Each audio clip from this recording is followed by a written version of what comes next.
Hong Kong, the United States, and South Korea began installing key elements of an advanced missile defense system in a rural southern county on Wednesday, a day after North Korea held huge artillery drills to mark the 85th anniversary of the founding of its military.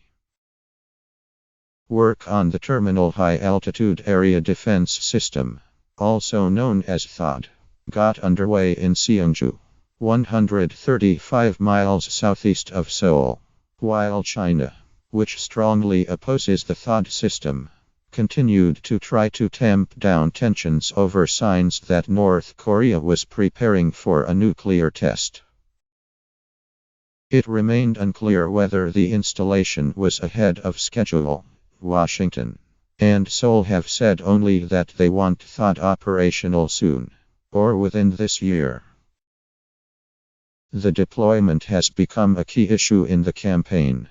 The May 9 election to choose the successor to Mayor President Park Geun-hye, who had agreed to the deployment but was forced from office in disgrace last month. Moon Jae-in, an opposition leader who is leading the polls, has vowed to review Ms. Park's agreement if he is elected. He accused the United States and South Korea earlier of rushing the deployment to make it a fait accompli. A new leader takes office in Seoul. North Korea's long-range artillery drills were conducted near Wonsan, along the country's east coast. According to the South Korean military, they coincided with military maneuvers by the United States and its allies, as well as the arrival of the Michigan, a submarine armed with Tomahawk cruise missiles, in the port city of Busan, South Korea.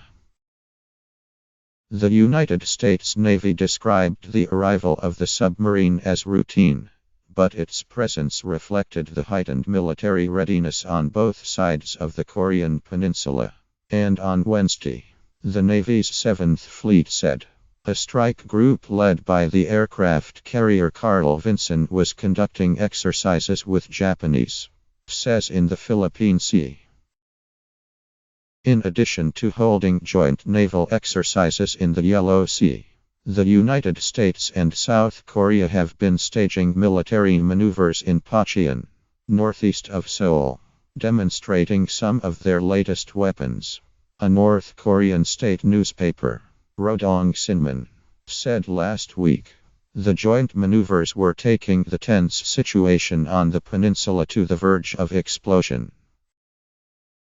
North Korea often uses important national holidays, like the anniversary on Tuesday, to display its military might. On April 15, which would have been the 105th birthday of Kim Il-sung, the country's founder, it held a large military parade, flaunting what analysts said could be new intercontinental ballistic missiles. The next morning, it launched a ballistic missile that failed after liftoff. The lack of a nuclear or long-range missile test as of Tuesday afternoon led to speculation that Kim Jong-un, the leader of the country, had instead decided to celebrate the anniversary with a large demonstration of conventional weapons. The South Korean news agency Yonhap, citing an unidentified government source, said the exercise involved 300 to 400 pieces of long-range artillery, of the same type deployed along the border north of Seoul. Seoul, a city of 10 million, lies in range of the North Korean artillery, and could experience catastrophic damage if war broke out. Yonhap called the drill one of the largest live-fire exercises conducted by the North. South Korea said Monday that it had developed radar that can detect incoming artillery faster and more accurately than the radar it now uses. The Defense Acquisition Program Administration said the technology, to be deployed by 2018, would not enable the South to intercept the rockets but would allow the military to identify their source more efficiently and strike the launch pads. South Korea remains deeply divided over THAAD, which both Washington and Seoul say is intended to defend South Korea and American troops there from North Korea's fast-growing nuclear and ballistic missile threats. In Seongju, fierce protests by local villagers and activists arose quickly on Wednesday. Sirens wailed to alert villagers as a convoy of United States military vehicles carrying the radar, launch pads, interceptor missiles and other key parts of the THAAD system pulled into Seongju. Hundreds of villagers rushed out, shouting slogans against THAAD and blocking the road. But more than 8,000 South Korean police officers quickly overpowered them, removing the protesters and their cars from the road to let the military vehicles pass on their way to an abandoned golf course, the site of the deployment.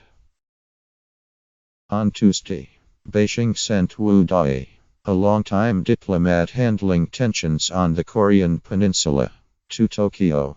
Talks with Japanese foreign ministry officials in hopes of warding off military confrontation. China, an ally of North Korea that has become increasingly impatient with its behavior, has tried to play a mediating role. Its president, Xi Jinping, cautioned restraint in a phone call with President Trump on Monday.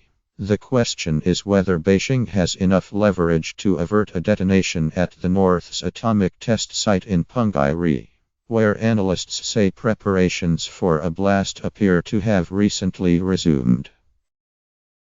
On Wednesday, Secretary of State Rex W. Tillerson and Defense Secretary Jim Mattis are scheduled to brief the entire United States Senate on North Korea at the White House. The briefing will also include Dan Coats, the Director of National Intelligence, and Joseph F.